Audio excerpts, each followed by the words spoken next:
Dear friends, fellow astrologers and learners, as you all know that the 13th IIPA conference was held in the first week of March this year, but due to the COVID pandemic, many of you could not make it to the conference. So considering the requests of students, today I am sharing the PPT which was discussed in the conference. Let's see the presentation. Share. Welcome to the conference. It was held on 7th and 8th of March.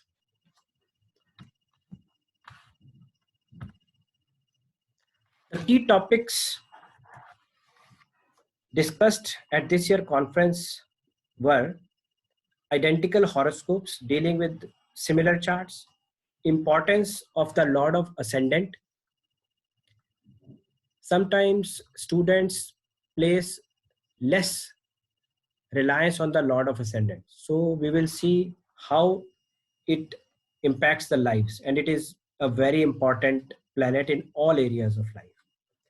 Then the preciseness of birth time. Accuracy of our analysis depends on the preciseness of the time of birth. Earlier, preciseness of birth time was poor, but after the advent of mobile phones and popularization of various technologies like internet, people are paying attention and are able to record the actual time of birth very precisely. And many of you come across where we have to analyze horoscopes of elder persons, older persons, where complete birth details are not available. So we have to advise remedies, like a person is ill or admitted to a hospital or stuck in a deep legal issue or things like that. So how we advise them the remedies. So if they have a query chart, then that is good. Then we can supplement our findings with the Prashna chart or the chart of the eldest progeny of the native for his or her health. But when we know that date of birth is correctly known, so we must see the planetary combinations prevalent on that date. Though we are not able to identify the functional nature, but we can identify the afflictions of Rahu, Ketu and bad placements, and we can try to arrive at the correct ascendant as well. Then in the end, we discussed the various types of devotions recommended in our religious texts like Ramayana, Gita and Bhagavad Puran. So there are many kinds of devotions which we can inculcate in our daily lives, which make our progress on the path of spirituality easy. So let's see the first topic, identical horoscopes.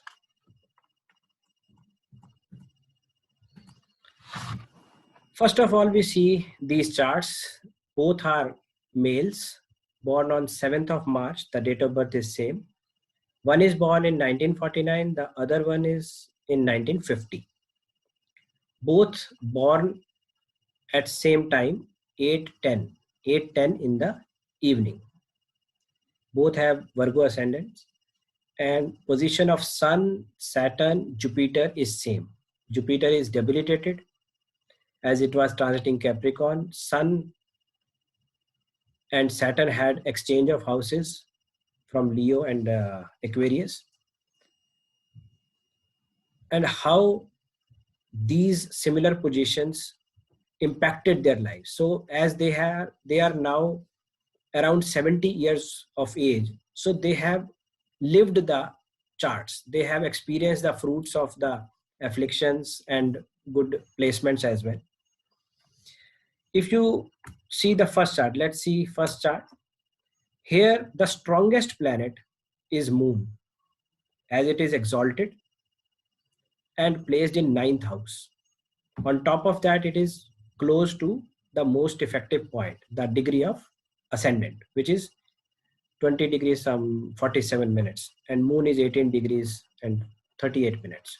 So it is having a very profound influence on the ninth and third houses. Now, what area of life moon rules? Moon rules gains. Moon is a karka of money, wealth, dhan karka. So moon rules gains, income, prosperity, and on top of that, fulfillment of desires. What a person aspires for, what a person plans or desires, he gets that easily in life with his efforts to do and achieve those things, succeed in an easy way, as moon is impacting the third house, also the house of initiatives.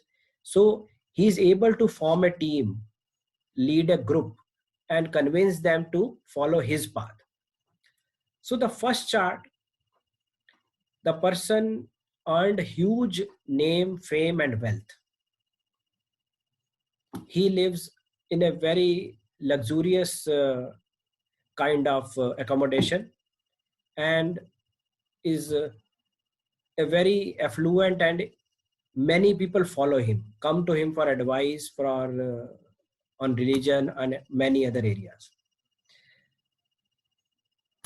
The second important thing in this chart is the exchange of 6th and 12th lords.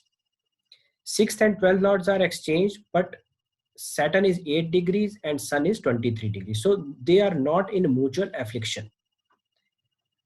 But Sun and Mars are in mutual close conjunction, which both are functional malefics. One is 6th lord, one is 8th lord and one is 6th lord.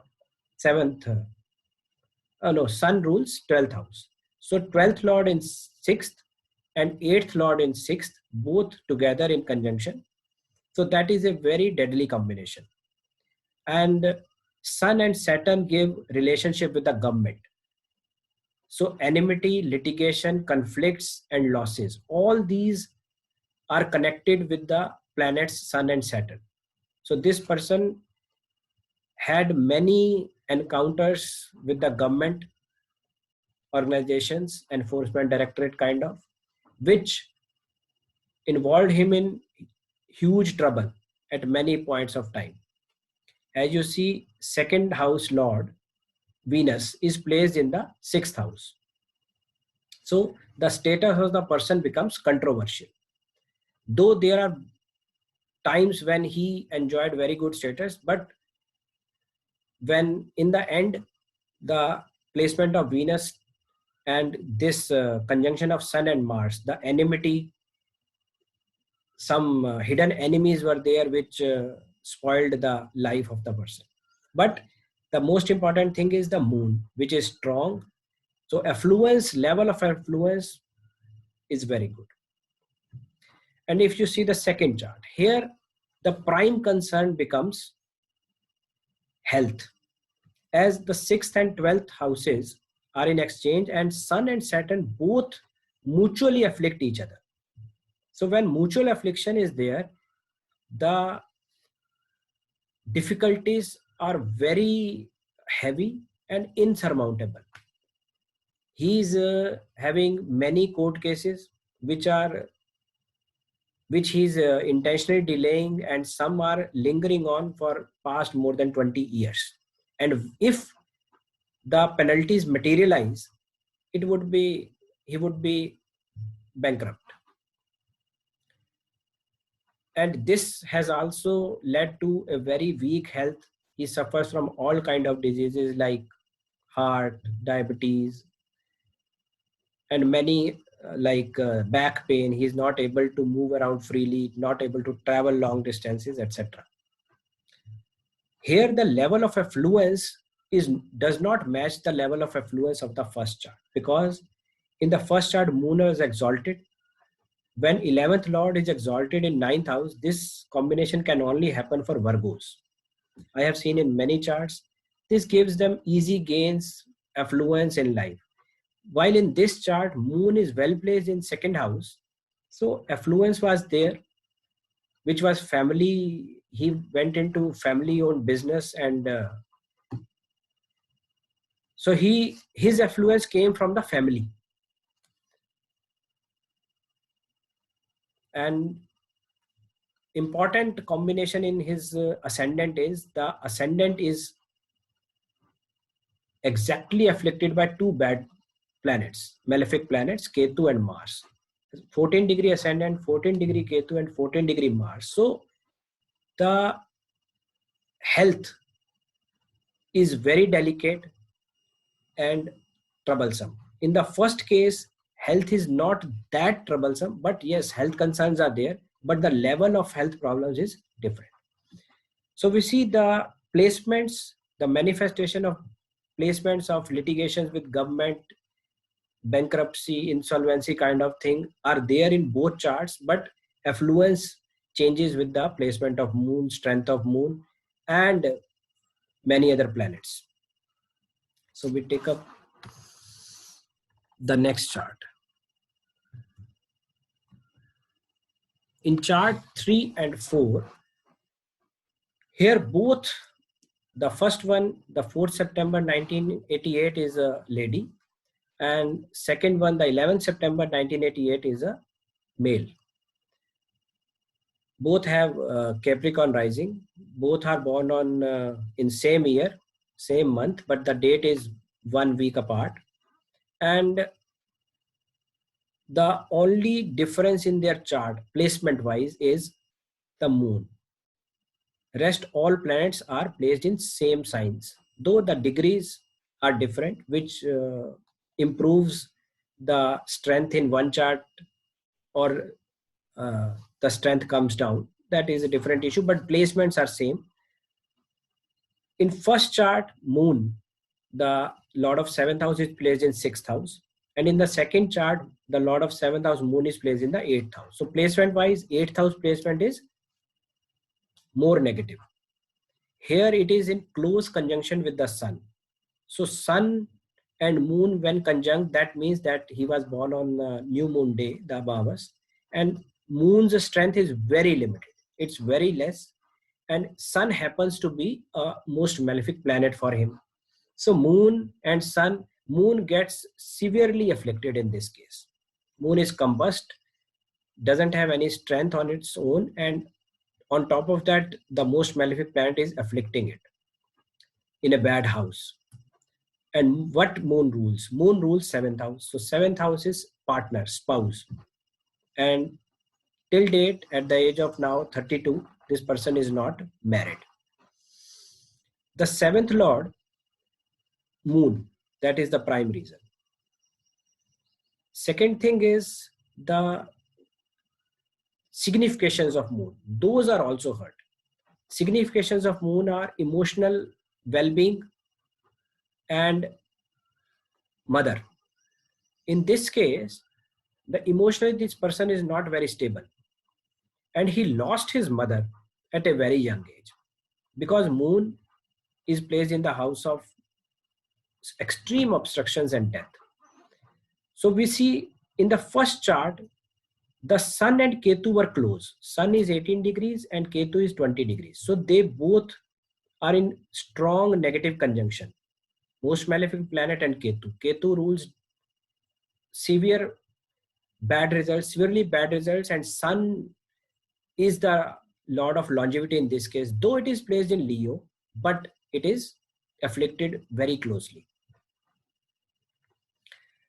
And in the second chart, the difference between the degrees of Ketu and sun is 5 degrees. So sun is strong here.